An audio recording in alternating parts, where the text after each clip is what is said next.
कहते हैं हर वो जगह जहां कभी हंसी गूंजती थी, अगर वहां अचानक सन्नाटा भस जाए तो समझ लो वहां कुछ अधूरा रह गया है। कुछ कहानियां सिर्फ कहानियां नहीं होती, वो चेतावनी होती हैं। और कुछ जगहें सिर्फ जमीन नहीं होती, वो यादों, दर्द और आत्माओं का कैद खाना बन जाती हैं। आज मैं आपको जिस कहानी के बारे में बताने जा रहा हूं, वो एक ऐसे झूले की कहानी है जो दिन में टूटा फूटा और बेकार दिखता है, लेकिन रात होते ही खुद ब खुद हिलने लगता है, बिना हवा के, बिना किसी इंसान के। अगर आप कमजोर दिल के हैं तो बेहतर होगा यहीं रुक जाएं, और अगर आप डर को महसूस करना चाहते हैं तो चलिए भूतिया झूले की कहानी शुरू करते हैं। शहर से थोड़ा बाहर एक पुराना पार्क था, श्यामबाग पार्क। कभी ये जगह बच्चों की किलकारियों से गूंजती थी।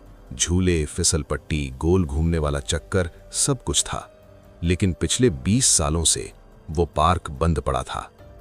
लोग कहते थे वहां कुछ ठीक नहीं है। खास तौर पर पार्क के बीचों बीच लगा एक लोहे का पुराना झूला, जंग लगा हुआ, जंजीरें काली पड़ चुकी थीं और नीचे जमीन पर अजीब सी खरोंचें।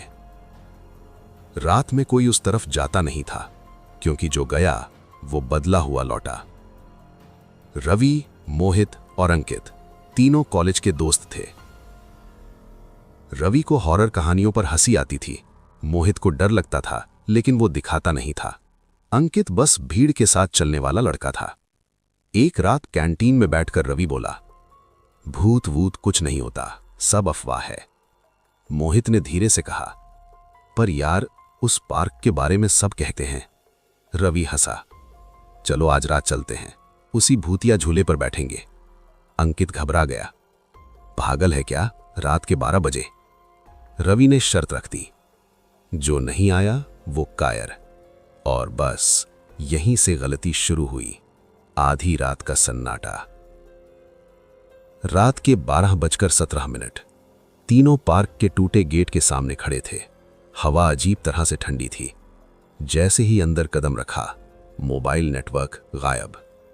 पत्ते हिले, लेकिन हवा नहीं थी। दूर अंधेरे में वो झूला दिख रहा था, और सबसे डरावनी बात, वो हिल रहा था, धीरे, चर चर चर। मोहित का गला सूख गया, यार सच में कुछ है यहां। रवि ने हिम्मत दिखाई, लेकिन उसकी आवाज भी अब कांप रही थी। झूले पर वो लड़की। जैसे ही वो पास पहुंचे, झूला रुक गया। अचानक एक बच्ची की हंसी गूंजी। तीनों ने पीछे देखा, कोई नहीं।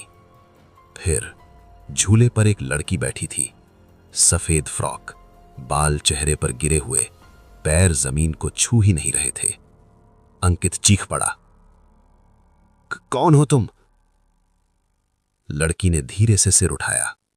उसकी आंखें पूरी तरह काली और गर्दन अस्वाभाविक रूप से मुड़ी हुई। 20 साल पुराना सच। लड़की बोली नहीं, बस झूला तेज होने लगा, चर चर चर। अचानक मोहित को कुछ दिखा, एक झलक।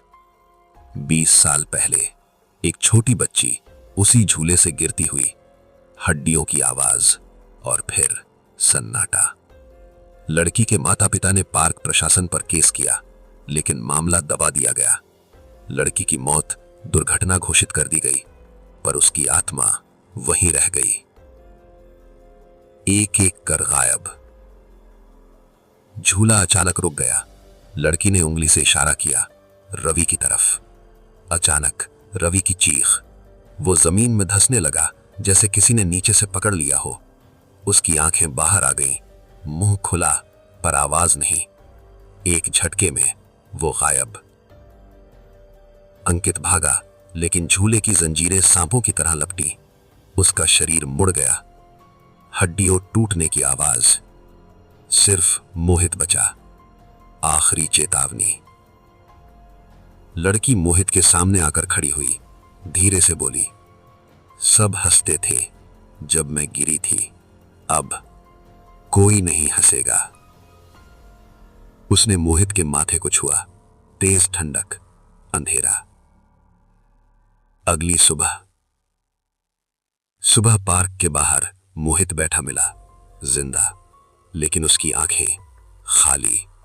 वो सिर्फ एक ही बात बोल रहा था, झूले पर मत बैठना। आज भी शाम बाग पार्क में वो झूला है, और अगर आप कभी रात में वहां से गुजरे और बिना हवा के झूला हिलता देखें तो याद रखना, वो आपको बुला रहा है। अगर आपको ये कहानी डरावनी लगी हो तो सोचिए, वो झूला आज भी क्यों हिलता है। और अगली बार अगर किसी वीरान पार्क से गुजरे तो झूले की तरफ नजर उठाकर देखने की गलती मत करना, क्योंकि कुछ झूले बच्चों के लिए नहीं होते।